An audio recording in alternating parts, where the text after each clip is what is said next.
దేవుని ఆలోచన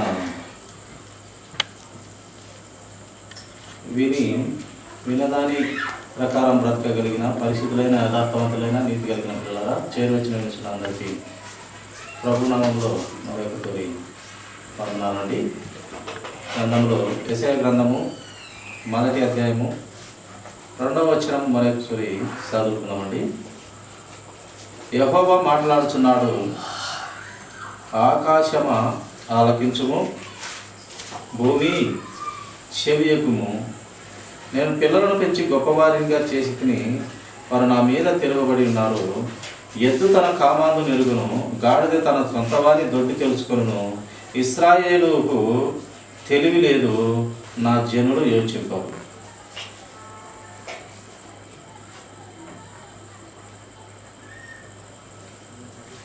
చూడండి ప్రియా దేవుని పిల్లలారా, ఇశ్రాయేలు ప్రజలకు తెలివి లేదు, నా జనులు యోచింపరు అని లేఖనము దేవుడు వ్రాయిస్తూ వచ్చినాడు. ఆకాశంతో భూమితో దేవుడు మాట్లాడుతూ ఉన్నాడు. ఇక ప్రజలతో మాట్లాడడానికి, ఆయన జనులతో మాట్లాడడానికి ఆయనకు ఈ జనులు చేసే ఆ యొక్క క్రియలు కావచ్చు, ఆలోచన విధానం కావచ్చు, దేవునికి నచ్చక దేవుడు ఇంకా తాను తయారు చేసినటువంటి సృష్టిని, ఈ పంచభూతాల సంబంధమైనటువంటి సృష్టితో ఆయన మాట్లాడుతూ ఉన్నాడు. ఆకాశం ఆలకించుము, భూమి చెవియకుము. పిల్లలను చేసి పెద్ద చేసినారంట, కానీ ఆ యొక్క పిల్లలు మాట వెనుక తిరగబడి ఉన్నారు. ఈ తిరగబడిన ప్రతిసూరి దేవుడు కోపానికి, ఆయన కోప ఉగ్రతకు 2 మాటలుగా మన మనుషులందరూ కూడా నాశనం చేయబడుతూ వచ్చినారు. ఒకసారి సొదొమ కుమార పట్టణాన్ని, మరొకసారి నోవహు తాత కాలంలో జల ప్రళయంతో, ఇలా ఆయన నాశనం చేస్తూ వచ్చినాడు. ఆయన ఆలోచన విధానంలో లేనటువంటి పిల్లలందరినీ వ్యభిచారంతోనూ, దొంగతనంతోనూ, ప్రతి విధమైన అల్లరితో కూడినటువంటి ఆటపాటలతోనూ నాశనమైపోతున్న జనాన్ని చూసి 2 దఫాలుగా దేవుడు హృదయంలో నొచ్చుకొని చాలామందిని చంపేసినాడు. ఆ కాలంలో నోవహు కుటుంబాన్ని కాపాడినాడు. మరి కాలంలో ఈ యొక్క లోతు కుటుంబాన్ని మాత్రమే కాపాడగలుగుతూ వచ్చినాడు. ఎందుకంటే ఇద్దరు నీతిమంతులుగా దేవుని దృష్టికి కనపడినారు కనుక వారిని బట్టి వారిని కాపాడి మిగతా వారిని అందరినీ చంపేసినట్టుగా మనము గ్రంథంలో చూస్తాము. కనుక ఇలాగూ దేవుడు చాలాసార్లు నొచ్చుకొని హృదయంలో మన క్రియలను బట్టి, మన ఆలోచన విధాన ధోరణి బట్టి దేవుడు చాలాసార్లు ఆయన బాధపడుతూ హృదయంలో నొచ్చుకుంటూ వస్తూ ఉన్నాడు. ప్రియుల,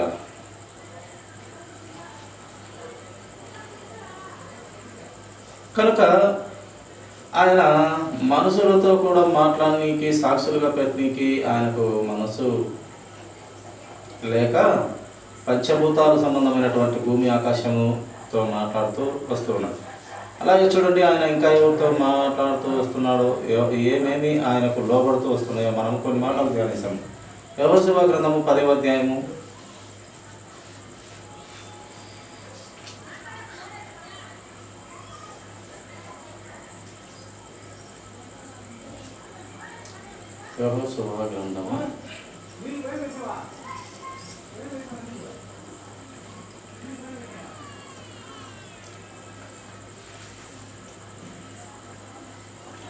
10వ అధ్యాయము 12వ వచనం. ఆ ఫ్యాన్ తెచ్చిపోయాడు.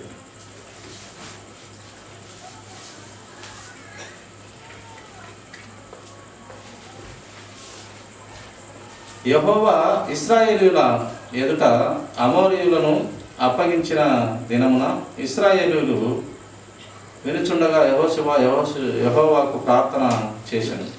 సూర్యుడా, నీవు గిబియోనులో నిలువుము, చంద్రుడా నీవు అయ్యాలోను లోయలో నిలువము. జనులు తమ శత్రువుల మీద పగ తీర్చుకుని వరకు సూర్యుడు నిలిచెను, చంద్రుడు ఆగెను అను మాట యెషయా గ్రంథంలో వ్రాయబడి ఉన్నది కదా. ఇక్కడ చూడండి, దేవునికి భక్తుడు ప్రార్థన చేసినాడు. దేవునికి భక్తుడు ప్రార్థన చేస్తూ వచ్చినాడు. ఇక సూర్య చంద్రులు ఆగుతూ వచ్చినాయి. ఆ కాలము ఆగిపోయినట్టుగా మనము గ్రంథంలో చూస్తాం. ఇలా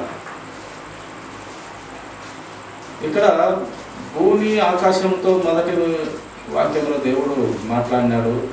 ఇక్కడ భక్తుల ద్వారా సూర్య చంద్రులను వారి భక్తుల ఆలోచన మేరకు సూర్య చంద్రులను ఇక్కడ ఆ నక్షత్రమును చూడండి ఆపగలుగుతూ వచ్చినాడు.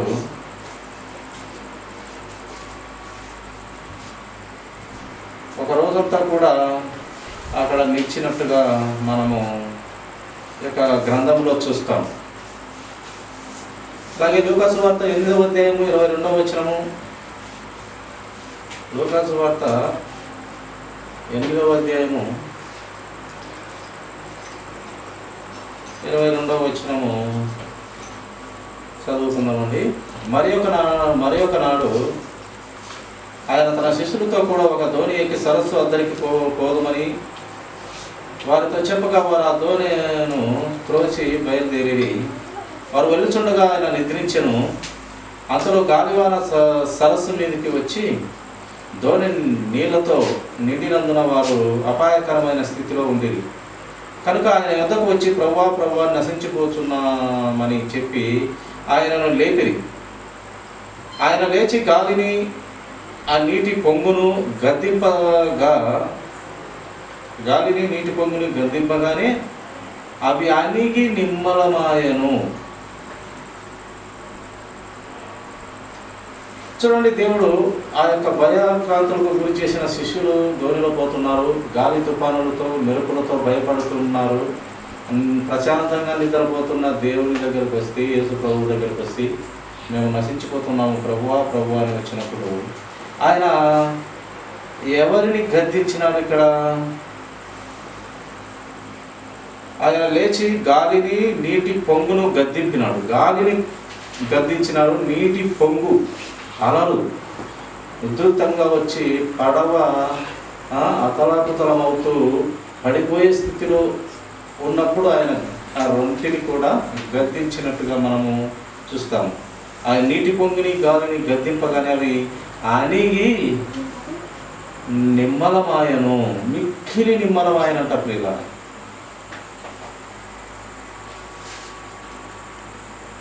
కనుక ప్రియ దేవుని సంగమా, ఇక్కడ దేవుడు గాలిని సముద్రమును ఆజ్ఞాపింపగా అవి లోపడుచున్నట్టుగా మనము గ్రంథంలో చూస్తాం. చూడండి, ఇంకా గ్రంథంలో మనము కొన్ని పరిశీలిద్దాము. ఆదికాండము 8వ అధ్యాయము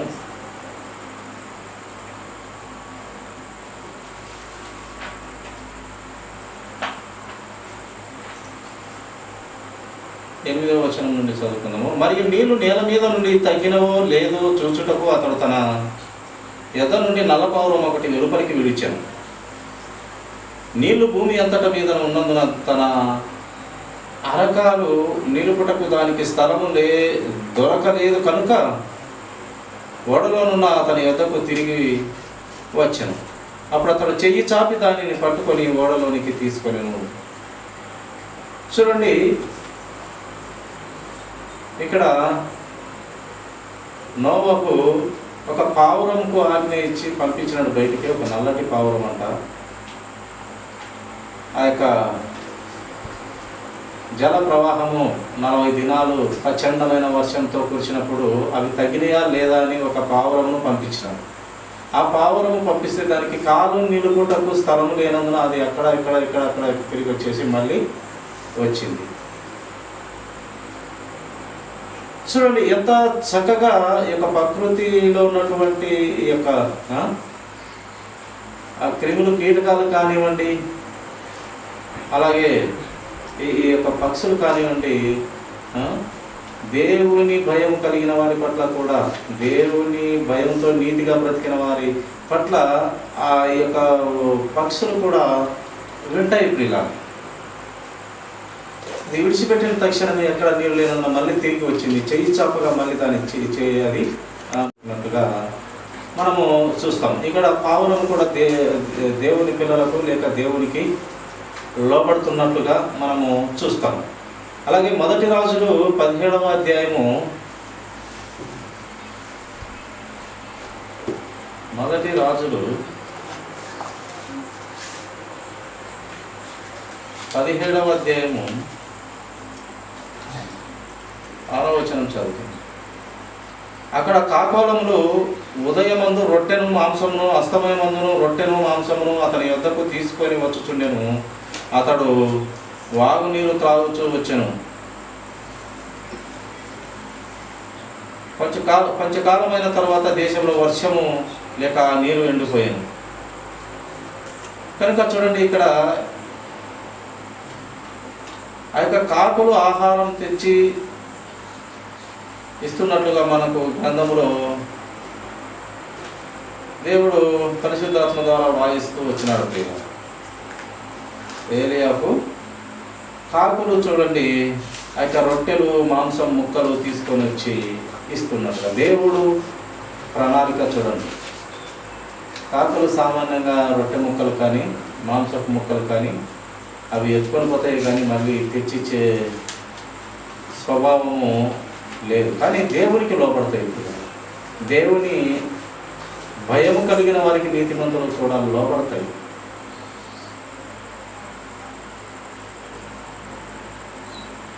చూడండి, పావురము లోపడింది, ఒక కాకు ఇక్కడ లోపడినట్టుగా గాలి, సముద్రములు, సూర్య చంద్రులు, ఆకాశము, భూమి ఎన్ని లోపడుతూ ఉన్నాయో చూడండి. ఇంకా అలాగే ఏం లోపడుతున్నాయో మనం చూస్తాము. సంఖ్యాకాండము 22వ అధ్యాయము,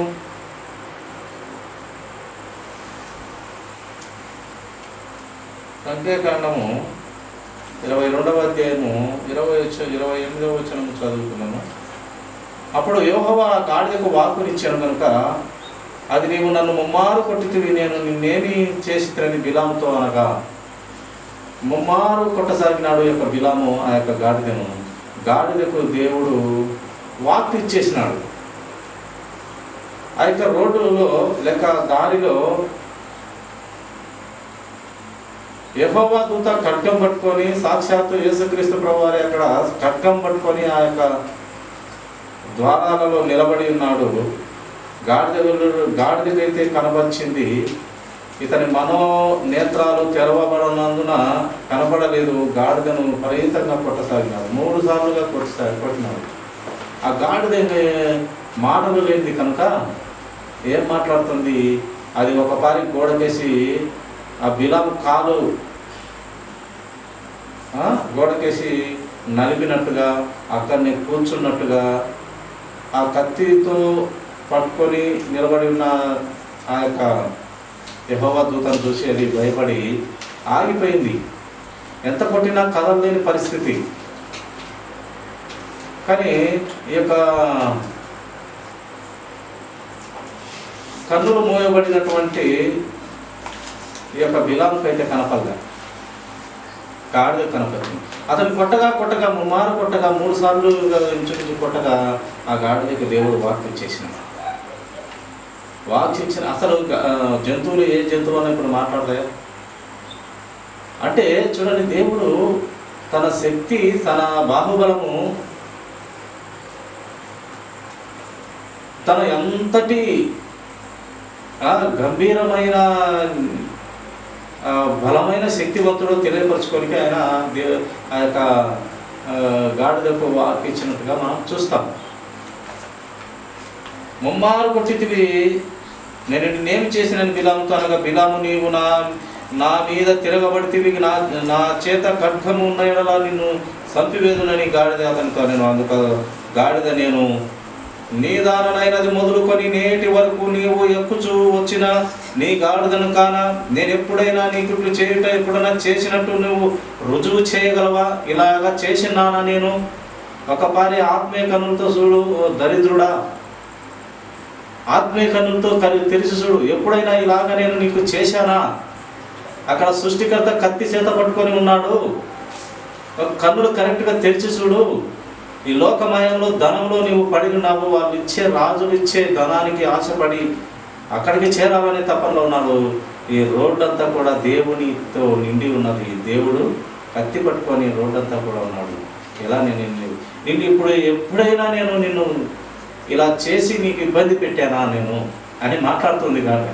గాడిద మాట్లాడుతున్నా, ఈయన గాడిదతో మాట్లాడుతున్నా. కానీ ఏంది గాడిద మాట్లాడుతుంది అని కూడా లేకుండా గాడిదతోనే మాట్లాడుతున్నాడు. మళ్ళీ చాలా సేపటికి ఇదంతా తెలుసుకున్న తర్వాత మళ్ళీ సాష్టాంగ పడినాడు అక్కడ ఉన్నటువంటి సృష్టికర్తడు. ఇలాగ దేవుడు గాడిదతో కూడా లోబడుతుంది. గాడిదలు లోబడుతున్నాయి, జంతువులు లోబడుతున్నాయి, పావురాలు లోబడుతున్నాయి, కాకులు లోబడుతున్నాయి, గాలి సముద్రము లోబడుతుంది, సూర్య చంద్రులు లోబడుతున్నాయి, భూమి ఆకాశము లోబడుతుంది. ఆ యొక్క దానియేలును సింహాల బోనులో వేస్తే ఆ సింహాలు లోబడినాయి. దానియేలును సింహాల దాంట్లో బోనులో వేస్తే అక్కడ ప్రభుదూత సహాయంగా వచ్చింది. అక్కడ కూర్చున్న సింహాలు కూడా చక్కగా కూర్చున్నాయంట. దానియేలు ప్రార్థన చేస్తున్నాడు. ఆ సింహాలకు ఇది ఇంకా పెద్ద సింహంగా కనపడినట్టుంది. ఎవరు? దానియేలు. భక్తుడైన దానియేలు ఇది ఇంకా గొప్ప పెద్ద సింహంగా కనపడిందేమో ఆ సింహాలకు. ఆ పెద్ద సింహం పక్కన ఇవి కూడా ఒక పిల్ల సింహాలుగా కూర్చున్నాయంట. సింహాలు లోబడుతున్నాయి, గాడిదలు లోబడుతున్నాయి, కాకులు లోబడుతున్నాయి, గాలి, సూర్య చంద్రుడు, ఈ ప్రకృతి అంతా లోబడుతుంది. సూర్యచంద్రుడు లోబడుతున్నాయి, నక్షత్రాలు లోబడుతున్నాయి, భూమి ఆకాశము లోబడుతుంది. నా పిల్లలు కనిపించితే నా మీద తిరగబడుతున్నారు అని దేవుడు చెప్తున్నారు.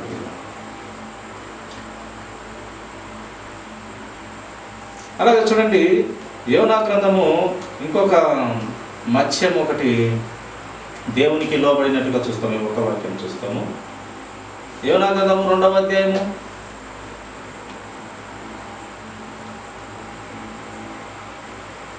10వ వచనం. అంతలో యెహోవా మత్స్యమునకు ఆజ్ఞేయగా అది యోనాను నేల మీద కక్కివేశాను. ఆ యొక్క యోనాను మింగివేసింది.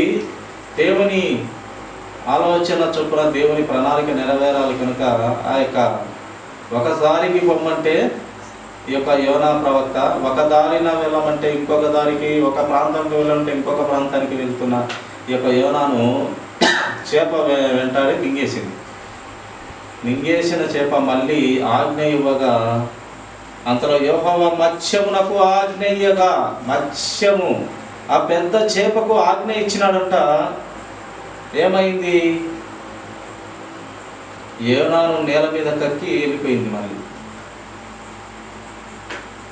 ఇలాగ చూడండి, చేపలు వింటున్నాయి, మృగాలు వింటున్నాయి, గాడిదలు వింటున్నాయి, కాకులు వింటున్నాయి, పావురాలు వింటున్నాయి, గాలి, సముద్రం, పంచభూతాలు వింటున్నాయి, సూర్య చంద్రులు, నక్షత్రములు వింటున్నాయి, భూమి ఆకాశములు వింటున్నాయి. ఒక మనిషి పనికిమాలోడు, ఇది ఎందుకు పనికిరాలని గ్రంథమే మనకు తెలియపరుస్తుంది.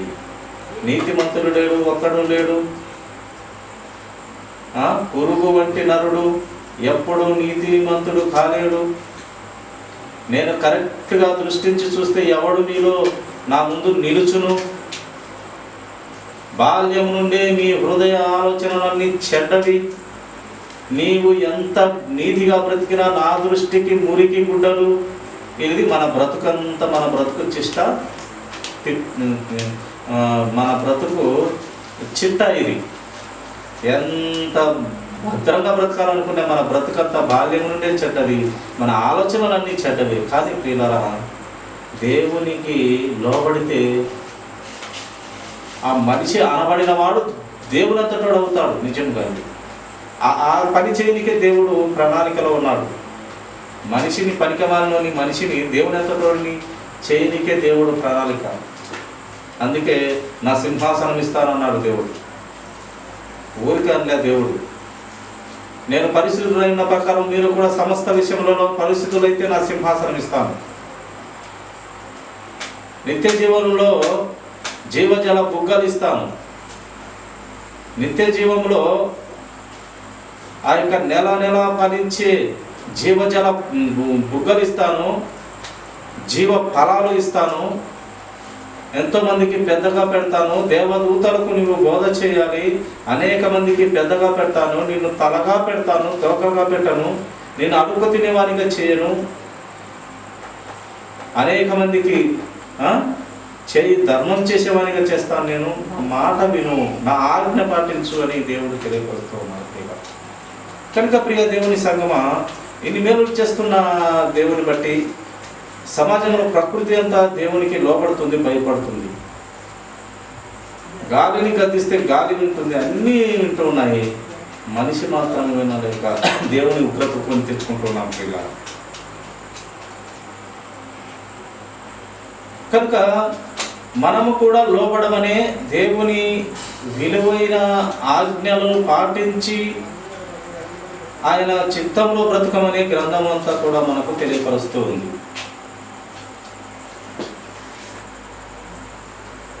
ఇవన్నీ లోబడుతూ ఉన్నాయి, మనకు బుద్ధి నేర్పుతూ ఉన్నాయి.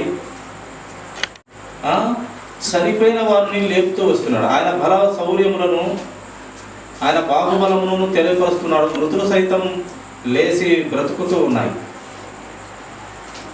4 రోజులు సచ్చి సమాధిలో ఉన్న లాజరును లేపినాడు. ఒక్కగా ఒక కుమారుడు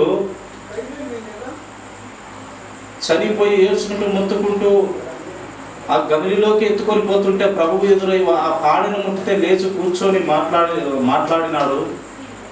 శవాలు లేచి కూర్చొని మాట్లాడుతున్నాయి. దయ్యాలు వణుకుతూ భయపడుతున్నాయి. దేవుడు సృష్టికర్త అని, ఆయన మాత్రమే సర్వలోకనాథులని తెలుసుకొని భయపడుతూ ఉన్నాయి. ఈ మనిషి ఎందుకు భయపడట్లేదు? ఒక్క చనిపోయినప్పుడు మాత్రమే వేదాలు మాట్లాడతాం మనం అందరం కూడా. ఒక మనిషి చనిపోయినప్పుడు మాత్రమే అందరం పోవాల్సిందే. అప్పుడు గుర్తొస్తుంది అంతే. మిగతా టైంలంతా మన అహంకారమే మనకు పాలిస్తూ ఉంటుంది. మన అహంకారం మనకు పాలిస్తూ ఉంటుంది ఈ లోకంలో. ఒక మనిషి చనిపోయినప్పుడు, కాలు చేతులు పడిపోయినప్పుడు, అనారోగ్యంతో మంచంలో పడినప్పుడు, ఒక కుటుంబంలో మరణాలు జరిగినప్పుడు, ఇరుకులు ఇబ్బందులు బాధలు కలిగినప్పుడు అప్పుడు వేదాలు మాట్లాడతాము. అనగా దేవుని నీతిని మాట్లాడతాము. అన్నీ బాగున్నప్పుడు దేవుని నీతి మాట్లాడము. ఎప్పుడైతే ఒక కాలు విరిగిపోతుందో, ఒక చేయిపోతుందో, ఇలాంటి జరిగినప్పుడు దేవునికి దగ్గర అవుతాం. కానీ అన్నీ బాగుండి అన్ని లక్షణంగా ఇచ్చినప్పుడు దేవునితో సహవాసంలో లేకుండా మన జీవితాలను నాశనం చేసుకుంటూ ఉన్నాం. కనుక లాజరును లేపినాడు. దయ్యాలు లోపలి వణుకుతున్నాయి. ఏమని వణుకుతున్నాయి దయ్యాలు? లోకాసు వార్త 8వ అధ్యాయము మాట చూస్తాం చూడండి.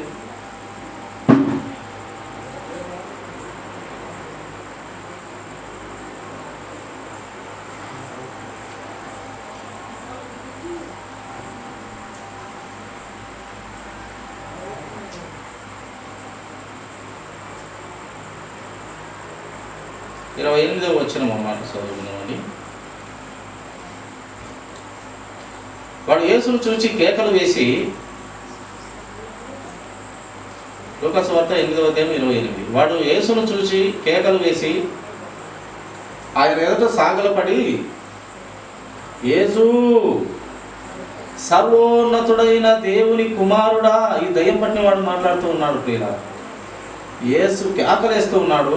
యేసును చూసి యేసు కేకలు వేస్తూ ఆయన ఎదుట సాగిలపడి, యేసు సర్వోన్నతుడైన దేవుని కుమారుడా అంటున్నాడు. సర్వోన్నతుడైన దేవుని కుమారుడా అంటున్నాడు. ఇది దయ్యం పట్టినటువంటి వాడు. సర్వోన్నతుడైన దేవుని కుమారుడిన ఆయనతో సమానుడుగా అక్కడ ఉంటే భాగ్యమని ఆయన ఎంచుకొనక దేవుడు చెప్పిన, తండ్రి చెప్పిన మాటను నెరవేర్చుటకు ఈ భూలోకం మీదకి అడుగు పెట్టినాడు. శరీరధారిగా వాక్యం అనే దేవుడు శరీరధారిగా భూమి మీద అడుగు పెట్టినాడు. దేవునితో సమానమని ఎంచుకొనక ఆయన ఈ భూమి మీద అడుగు పెట్టినాడు. ఈ దయ్యము పట్టిన వాడు కనిపెడుతూ ఉన్నాడు. సాగిలపడి యేసు, సర్వోన్నతుడైన దేవుని కుమారుడా, నాతో నీకేమి, నన్ను బాధపరచుకోమని నిన్ను వేడుకొంచున్నానని అని కేకలు వేస్తూ ఉంది దయ్యం పెట్టినటువంటి వ్యక్తి. అయ్యో సర్వోన్నతుడైన యేసు సాగిలపడినాడు, సర్వోన్నతుడైన దేవుని కుమారుడా, నాకు ఏం పని, ఏదో ఒక దయ్యము అతన్ని ఆవరించుకున్నాను, నేను నా మీద ఎందుకు పడినావయ్యా అని కేకలు వేసి వేడుకుంటుంది, పాదాలు పట్టుకొని సాగిలపడి. దయ్యాలకు కూడా తెలుసు దేవుడు, భక్తులు ఎవరో కూడా దయ్యాలకు తెలుసు. ఒకానొక సమయము ఒక నీతి లేని భక్తుడు గద్దిస్తే దయ్యం భయపడలే. ఎవర్రా నువ్వు అనేది. ఎవరంటే ఆయన గారడి చేసే సీమోనంట దయ్యాల దగ్గరికి పోయి గద్దిస్తే ఎవర్రా నువ్వు అన్నదంట. నీవు నీతిమంతుడవా, యథార్థవంతుడవా, పరిశుద్ధుడవారా, నువ్వు ఎవడవు? నీవు గారడి చేసుకునే కుక్కవి, నీవు మోసము చేసి బ్రతికే కుక్కవు నీవు, నీకు కూడా భయపడాలన్నారా నాయన? నేను నీతిమంతులకు, పరిశుద్ధులకు, యథార్థవంతులకు భయపడతాను, కానీ నీకు కూడా భయపడాలంటే ఇంకెంటరా నాయన అని అన్నదంట ఆ యొక్క దయ్యం వాళ్ళతో, గారడి సీమంతో. అప్పుడు పేతురు వచ్చి గద్దిస్తే, పౌలు గారు వచ్చి గద్దించినప్పుడు ఆ దయ్యము వణికి భయపడి పారిపోయింది. పరిశుద్ధులకు, నీతిమంతులకు, యథార్థవంతులకు దయ్యమును భయపడుతుంది, దేవునికి భయపడుతుంది. దేవుని భయం కలిగిన బిడ్డలకు, నీతిమంతులకు భయపడుతుంది. కానీ ఎవడు పడితే వాడు వచ్చి దయ్యాన్ని గద్దిస్తే భయపడవాలి. ఆ యథార్థవంతులకే, దేవుని భయం కలిగి నీతిగా నిజాయితీగా బ్రతికిన వారికే లోబడతాయి అవి కూడా. ప్రతి పనికి మానవుడు గద్దిస్తే అవి భయపడవు. కనుక ఇక్కడ సృష్టికర్తకు భయపడుతుంది దయ్యం. సర్వోన్నతుడైన దేవుని కుమారుడా, నాతో నీకేమి, నన్ను బాధపరచుకోమని నిన్ను వేడుకొంచున్నానయ్యా అని కేకలు వేసి చెప్తే, చూడండి 31వ వచనము మాట చదువుతున్నాము. వాడు తన పేరు సేనా అని చెప్పి యేసు ప్రభువుకు చెప్తుంది. అతనిలో ఉన్నటువంటి దయ్యం పేరు, నా పేరు సేన అని చెప్పి ఆ దయ్యం మళ్ళీ చెప్తుంది, పాతాళములోనికి పోవుటకు తమకు ఆజ్ఞాపించవద్దని ఆయనను వేడుకొనెను. దేవుడు నువ్వు పాతాళానికి పో అని అంటాడేమో అనేసి ఈ దయ్యం ముందుగానే దేవునికి వేడుకుంటుంది. అయ్యా సర్వోన్నతుడు యేసు, నేను ఎరుగుతున్నయ్యా, నీవు దేవుని కుమారుడు, నువ్వు అక్కడ సమానునిగా ఉండక నీ బిడ్డల కోసం, నీ ప్రజల కోసం ఈ లోకం మీదకి వచ్చి వీళ్ళ పాప భారం అంతా మోస్తున్నావని నేను ఎరుగుదును, నాకు తెలుసు. నేనేదో ఒకరి మీద అట్టపడి నేను ఒకరిని ఆవరించుకొని బ్రతుకుతున్నాను, నాతో ఏం పని అయ్యా? సరే నాతో మాట్లాడుతుంది, అయితే నన్ను ఎక్కడికి పంపొద్దని చెప్తుంది? పాతాళంలోనికి పోవుటకు తమకు నాకు ఆజ్ఞాపించవద్దయ్యా. పాతాళంకి పోయి అక్కడికి పోయి నాకు అలా ఆ స్థితిలోకి వద్దు, అక్కడికి పొమ్మని ఆజ్ఞాపించవద్దని బ్రతిమలాడుతుంది వాళ్ళు ఉన్నటువంటి దయ్యం. కనుక మన యొక్క యేసుక్రీస్తు ప్రభు వారు సచ్చిన వాణిని లేపగలిగిన సమర్థుడైన దేవుడు. ఆయన చనిపోయి తిరిగి లేచిన గొప్ప వీరుడు, ధీరుడు, సూర్యుడు అయిన ఆయన లేవడం కాదు, మనమను కూడా చనిపోయిన తర్వాత లేపనీకి ప్రణాళికలో ఉన్న గొప్ప దేవుడు రెండవ రాకడగా మళ్ళీ మనమను లేపుతాడు. లాజర్ను 4 రోజుల తర్వాత లేపాడు. ఒక విధవరాలి ఒక్కగానొక కుమారుడు ఎత్తుకొని పోతుంటే ఆమె బాధను చూడలేక, కన్నీటిని చూడలేక ఆ పాడని ముట్టి లేపి కూర్చోబెట్టి మాట్లాడినాడు దేవుడు. ఎంత సంతోషపడిందో ఆ తల్లి. ఇలాగ దయ్యాలు వణికి భయపడి లోబడుతున్నాయి, కానీ మనిషి మాత్రము లోబడట్లేదు ప్రియుల.